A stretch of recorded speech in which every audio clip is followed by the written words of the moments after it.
You must remember this. A kiss is still a kiss.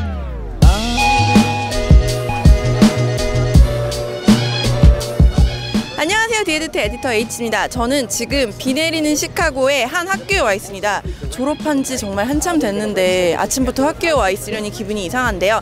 여기는 시카고에 있는 레인테이크 하이스쿨이라는 곳이에요. 여기 제가 왜 왔을까요?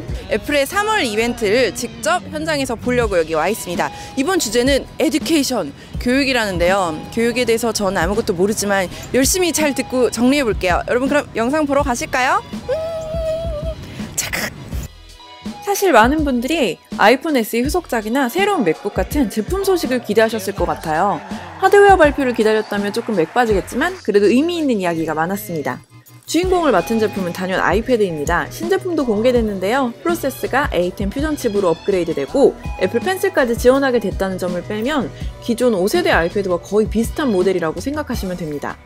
아이패드 프로는 비싸서 부담스러웠는데 애플 펜슬에는 관심이 있었던 분들이라면 꽤 합리적인 제품이 아닐까 싶네요. 물론 애플 펜슬은 따로 사야 하지만요. 한국 가격은 43만원부터, 교육 할인을 받으면 40만원부터 구입할 수 있습니다. 저는 미국 고등학교는 이번에 처음 들어와 봤거든요. 근데 정말 미드에서 보던 거랑 비슷하더라고요, 분위기가. 이번 이벤트에서는 실제로 학생들을 가르치고 있는 선생님들이 직접 나와서 아이패드와 iOS를 활용한 교육이 어떻게 이루어지고 있고 어떤 성과가 있었는지에 대해서 구체적인 이야기를 들을 수 있었습니다. 예전에는 선생님이 설명할 때 이해하지도 못하고 되게 지루해하던 학생들이 개인 아이패드를 이용해서 각자의 페이스로 학습을 할 수 있게 됐다고 해요.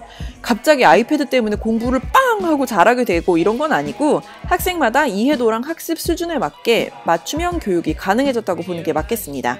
애플은 그간 에브리원 캔 코드 같은 교육 프로그램을 제공하는 등 코딩 교육의 대중화에 굉장히 공을 들이고 있었는데요. 스위프트 플레이그라운드 같은 프로그램은 게임처럼 재밌지만 단계별로 학습하다 보면 꽤 효과적인 코딩 교육이 됩니다. 여러분, 혹시 학교에서 개구리 해부 해보셨어요? 제가 옛날에 중2 때 황소개구리를 과학실에서 해부하다가 걔가 내장을 막 흔들면서 도망을 갔던 게 아직까지 트라우마로 남아있거든요. 아이패드에서는 이런 동물 해부 체험도 AR 앱을 통해서 실사와 가까운 느낌으로 체험을 할 수 있습니다. 이제 우리는 개구리를 죽이지 않아도 돼요. 또 박물관에 가지 않아도 AR 앱으로 세계의 명화를 체험해볼 수도 있습니다. 애플은 이번 행사에서 배우는 학생 입장만큼 가르치는 교사 입장에도 초점을 맞췄습니다. 아무리 좋은 기술과 기기가 있더라도 교사들에게 알맞은 커리큘럼이 있어야 효과적인 교육이 이루어질 수 있다는 거죠. 그 중에 흥미로운 게 이번에 공개한 스쿨워크 앱입니다. 아이패드로 학습하는 교실에서는 이 앱을 통해 학생 한 명 한 명의 상태가 아주 명확하게 보이거든요. 각 수업의 진도는 몇 %나 따라오고 있는지, 과제는 했는지, 시간은 얼마나 걸렸는지, 학생들에게 과제나 유인물을 줄 때도 효율적인 프로그램입니다. 기존에 있던 교실 앱의 맥 버전도 공개됐습니다. 교실 앱이 진짜 물건이거든요. 수업에 참가한 모든 학생들의 아이패드를 선생님이 컨트롤할 수 있는 거예요. 잠금을 걸어버리면 다른 앱은 실행할 수도 없고요.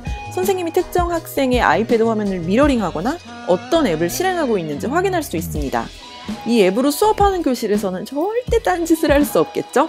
개인적으로 새로 공개된 에브리원 캔 크리에이트라는 교육 커리큘럼이 인상적이었습니다. 그림을 그리거나 음악을 만들고 비디오를 찍고 이런 창의적인 작업을 기존 수업에 접목해서 더 효율적으로 학습을 하는 건데요. 얼마나 멋진 아티스틱한 결과물을 만드는지가 중요한 게 아니고요. 이런 경험들을 통해서 수업에 대한 이해도를 높이고 학생들의 표현력을 끌어내려는 목적입니다. 저도 오늘 학생이 된 기분으로 시간표대로 강의실을 이동하면서 설명도 듣고 수업도 받아봤어요. 새삼 느낀 거지만 아이패드는 정말 쓰기 편한 도구입니다. 그리고 이 아이패드는 여러 연령대와 여러 과목에서 활용할 수 있을 만큼 수많은 교육 콘텐츠를 가지고 있고요. 이 교육 프로그램이라는 게 거창한 건 아니고요. 굉장히 유아적일 만큼 쉬운 인터페이스가 대부분이에요.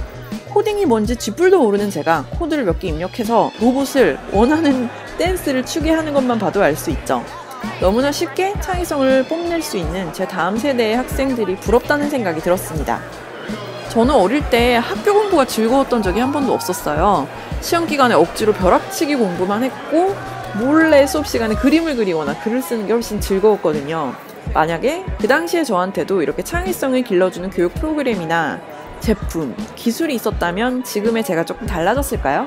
마지막으로 시카고 온 김에 미시건 애비뉴 애플스토어에도 잠깐 들려봤습니다. 강을 마주보고 있는 유리 건물 디자인이 진짜 근사했어요. 안에서 보면은 바깥이랑 안이 구분이 되지 않을 만큼 유리가 진짜 투명하고 깨끗한데요.